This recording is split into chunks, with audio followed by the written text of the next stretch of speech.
Welcome to the deep dive. Today, we're getting into a pretty recent announcement from the U.S. It's about visa restrictions for foreign officials. Yeah, and the reactions have been really interesting, especially coming out of Brazil. We've got quite a bit to unpack here. Absolutely. We've gathered material from, news outlets like Globo News, CNN Brazil. Plus a statement from U.S. Senator Marco Rubio and some quite strong commentary from someone reacting to all this. So our goal today is really to break this down. What did the U.S. actually announce? Who might be targeted? And what are the different reactions? How are people interpreting this? And critically, we need to look at whether this move actually has teeth. Exactly. Because there's this tension, isn't there? The announcement sounds, significant. It does. But then we have this perspective in our sources asking, okay, but does it really change anything tangible for the people involved? Let's get into it. Okay, so first things first. The U.S. announced new visa restrictions. What are the specifics? Right. So the policy is aimed at foreign officials. Yeah.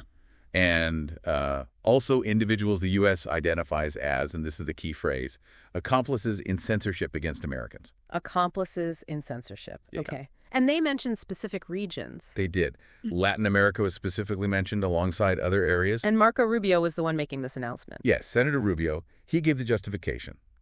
According to the statement we have, he said, today, I am announcing a new visa restriction policy. That will be applied to foreign officials and individuals complicit in censoring Americans. Okay.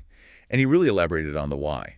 He said, for too long, Americans have been fined, harassed, and even prosecuted by foreign authorities for exercising their right to freedom of expression.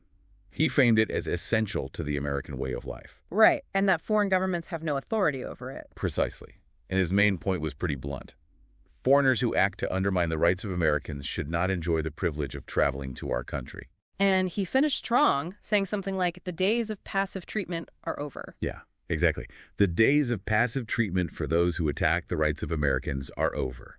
That's the official line coming from the U.S. side based on our sources. Okay, so the U.S. puts this policy out there, targeting censorship against Americans. What happens next? How did people react, particularly in Brazil? Well, it was almost immediate. Speculation kicked off really fast. About who specifically? About Brazilian Supreme Court Justice Alexandre de Moraes. News reports, commentators, they quickly suggested he could be a target. And this wasn't just vague talk, right? We saw some specific names weighing in. Oh, yeah, like Jason Miller, who advised former President Trump. He tweeted about it. And he mentioned Moraes directly. He tagged @Alexandre, which was Moraes' old Twitter handle, right alongside the news of the visa restrictions. And the reports mentioned Miller has some history there, with Getter and being questioned by Brazilian police. Exactly, back in 2021. So that context makes his tweet seem, more pointed to some observers. Right. And then there was Eduardo Bolsonaro's reaction. Yes, Congressman Bolsonaro, the former president's son, he came out very strongly in favor of the U.S. measure. What did he say? He called it a step against censors and violators of freedom of expression. Very direct language. And he connected it to legislation in the U.S. Yeah, he mentioned a proposed No Censor on Our Shores Act in the U.S. Congress and expressed a lot of hope. Said, God bless America, God bless Brazil. That was his public take on it. So you've got these prominent figures linking the U.S. policy directly to Justice Moraes, using terms like censors. And the news reports we looked at point out this wasn't totally out of the blue. Speculation about Moraes being targeted was already around. That's right. It had been bubbling up the week before. And the reports also note how Eduardo Bolsonaro used this, sort of framing the Supreme Court's actions as persecution against his family. Yes, but it's important here. One of the news anchors in our source material provides a crucial clarification. They point out that this narrative, this idea of persecution, isn't really backed up by the actual legal process underway, specifically regarding the investigation into the attempted coup. Ah, okay. So the anchor is saying that investigation is following standard legal procedure, defenses, hearings, etc. Correct. They make a point of saying the legal process is being followed, countering that persecution narrative. Got it. So we have the U.S. statement, the immediate connections drawn in Brazil, the political framing. But now let's switch gears. There's another perspective in our sources, a very different take. Yeah, this one really cuts against the grain. The speaker comes across as, deeply skeptical, maybe even a bit exasperated, How so? What's their main argument? They basically challenged the whole idea that this U.S. action brings any genuine hope. They ask, straight up, is losing a U.S. visa or maybe a credit card really going to change how powerful officials behave back home? That's a fair question. And they raise a really interesting, maybe slightly alarming possibility. Instead of deterring these officials, what if losing these perks makes them feel like they've got nothing left to lose? Implying they might double down. Potentially. Yeah. That they might even escalate things, maybe become more authoritarian domestically, because those international connections or privileges are gone anyway. Wow. Did they give examples? They did. They brought up figures like Maduro in Venezuela, Xi Jinping in China, Putin in Russia. Leaders who face restrictions can't travel to the U.S. Exactly. And the speaker's point is, well, it hasn't stopped them from restricting rights or acting repressively at home, has it? So why would this visa ban fundamentally change things for others? That's a powerful counter-argument.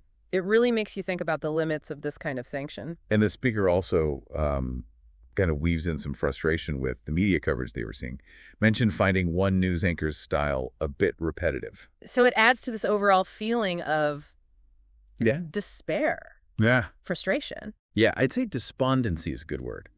A sense that this international move, however well-intentioned or strongly worded, just isn't going to make a real difference in the complex political reality they're seeing. Okay, so a very skeptical view on the effectiveness. But then right after laying all that out, this speaker includes something else, right? A clip of Justice Gilmar Mendes. Yes, which is quite an interesting juxtaposition. Right after that heavy skepticism, they play this clip. And what was Justice Mendes talking about in the clip? What was the theme?